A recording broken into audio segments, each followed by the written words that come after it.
Hi friends, പുതിയൊരു വീഡിയോയിലേക്ക് സ്വാഗതം. നമ്മുടെ വൈറ്റി സ്റ്റുഡിയോ ഓപ്പൺ ചെയ്ത് കഴിഞ്ഞാൽ ബെൽ ഐക്കണിൽ തന്നെ ക്ലിക്ക് ചെയ്ത് കഴിഞ്ഞാൽ ഇവിടെ നിങ്ങൾക്ക് കാണാൻ പറ്റും നോ ഇഷ്യൂസ് എന്ന് പറഞ്ഞിട്ട് ഇഷ്യൂസ് വിത്ത് ആഡ് റവന്യൂ മെട്രിക്സ്. ഇതിൽ ക്ലിക്ക് ചെയ്ത് കഴിഞ്ഞാൽ കൂടുതൽ വിവരങ്ങൾ അറിയുന്നതായിരിക്കും. അപ്പോൾ ഈ ഒരു ഡീറ്റെയിലുമായി ബന്ധപ്പെട്ട് നമ്മുടെ ഫാമിലി മെമ്പേഴ്സ് ഒരുപാട് പേര് മെസ്സേജ് അയച്ചു. ഇത്തരത്തിൽ ഇതുണ്ട്, ഇതെന്താണ് വ്യൂസ് കുറയുന്നു, എൻ്റെ ചാനലിൽ എന്തെങ്കിലും പ്രോബ്ലം ആണോ, റവന്യൂ കുറയോ, വ്യൂസ് കുറയോ, ടെൻഷനായിട്ട് വയ്യ എന്നൊക്കെ പറഞ്ഞിട്ട് ഒരുപാട് പേര് മെസ്സേജ് അയച്ചു. 83 നിന്ന് 80 പിന്നെ 83 പിന്നെ 80 എന്നൊക്കെ പറഞ്ഞിട്ട് അങ്ങനെയൊക്കെ മെസ്സേജ് അയച്ചിട്ടുണ്ട്. അപ്പോൾ ഒരുപാട് പേർക്ക് ടെൻഷൻ ആവുകയാണ്. ഇങ്ങനെ ഓരോ നോട്ടിഫിക്കേഷനൊക്കെ വരുമ്പോൾ ഒരു ടെൻഷനും വേണ്ട. ഇതിൽ പറയുന്നത് പുതുതായിട്ട് അപ്ലോഡ് ചെയ്തിട്ടുള്ള വീഡിയോ, അതായത് നിങ്ങളുടെ പുതുതായിട്ടുള്ള വീഡിയോസുകളിൽ അതിൻ്റെ ആഡ് റവന്യൂയുടെ മെട്രിക്ക് കറക്റ്റായിട്ടില്ല. അപ്പോൾ അത് ശരിയാക്കാൻ വേണ്ടി യൂട്യൂബ് ടീം വർക്ക് ചെയ്യുന്നുണ്ട്. അത് ഉടനെ ഫിക്സ് ആകുന്നതായിരിക്കും. അപ്പോൾ അതിൽ ആഡ്സ് റവന്യൂവിൻ്റെ പുതുതായിട്ട് അപ്ലോഡ് ചെയ്ത വീഡിയോയിൽ എന്തെങ്കിലും താരതമ്യേന വ്യത്യാസം കാണുന്നുണ്ടെങ്കിൽ അതിൻ്റെ വർക്കുകൾ നടന്നുകൊണ്ടിരിക്കുന്നുണ്ട്. യൂട്യൂബ് തന്നെ ശരിയാക്കുന്നതായിരിക്കും.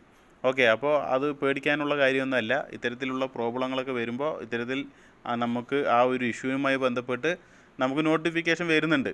അപ്പോൾ നോട്ടിഫിക്കേഷൻ വന്നതും ടെൻഷനൊന്നും ആവണ്ട. ഇവിടെ റിപ്ലൈ എന്നുള്ളതിൽ ക്ലിക്ക് ചെയ്തിട്ട് നിങ്ങൾക്ക് അങ്ങനെ ഉണ്ട് വെച്ചാൽ ആ ഒരു നിങ്ങളുടെ സ്ക്രീൻഷോട്ട് ചെയ്ത് റിപ്ലൈ ഒക്കെ ചെയ്യാൻ പറ്റും. അങ്ങനെ ഉണ്ടെങ്കിൽ അത് ചെയ്തില്ലെങ്കിലും അവർ റെഡിയാക്കുന്നതായിരിക്കും. എറർ എന്തെങ്കിലും പ്രോബ്ലം ഉണ്ടെങ്കിൽ അതൊക്കെ യൂട്യൂബ് ടീം ശരിയാക്കുന്നതായിരിക്കും. അപ്പോൾ ഈ ഒരു കാര്യവുമായി ബന്ധപ്പെട്ട് ഒരുപാട് പേര് മെസ്സേജ് അയക്കുന്നുണ്ട്. അതാണ് ഞാൻ ഡീറ്റെയിൽ ആയിട്ട് ഇതൊന്ന് ചെറിയൊരു വീഡിയോയിലൂടെ ഞാൻ ഒതുക്കി പറഞ്ഞത്. ഓക്കെ, അപ്പോൾ വീണ്ടും നല്ലൊരു വീഡിയോയുമായി വരുന്നവരെല്ലാവർക്കും ജയ് ഹിന്ദ്.